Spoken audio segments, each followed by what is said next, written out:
د افغانستان د ملي امنیت سلاکار ډاکټر حمدالله محب وایي له پاکستاني مدرسو څخه 15,000 وسلوال د طالبانو په لیکو کې د جګړو لپاره افغانستان ته روان دي.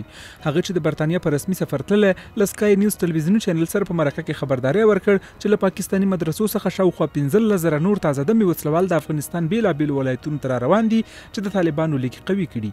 محب د استخباراتي سرچینو په حواله ویلي دا وسلوال له هغو 10,000 طالبانو جلا دي چې د تیرو څو میاشتو پر مهال د طالبانو لیکو ته د پاکستان څخه استخدام شوي دي. تیره میاشت ولسمشر غني د ازبکستان په غونډه کې هم نړیوالو باندې غږ وکړ چې پاکستان د ترهګرۍ مرکز دی او شاوخوا 10,000 وسلوالي تازه د افغانستان د جګړو لیکو کې جنګیږي.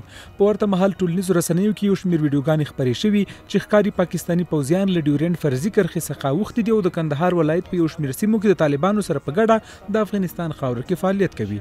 د چارو یو شمېر کارپوهان وایي پاکستان په ښکاره ډول د افغانستان دولت د ماتولو په تکل دی. له وسلوالو طالبانو هر اړخیز ملاتړ کوي او ټوله تبلیغاتي دستګاه د افغانستان خلاف په فعالیت بوخته ده. دوی وایي د پاکستان په ښارونو کې په ښکاره ډول وسلوالو طالبانو ته سربازګري کیږي او له ټولو مدرسو څخه یې د آخري زور وهلو لپاره جنګیالي استولي دي. د مالی امکانات د اغیزې نه برابرېږي، تجهیز د اغیزې نه کیږي او راځي دلته د افغانستان د نظام او د افغانستان د تاسیساتو د ړنګولو لپاره فعالیت کوي.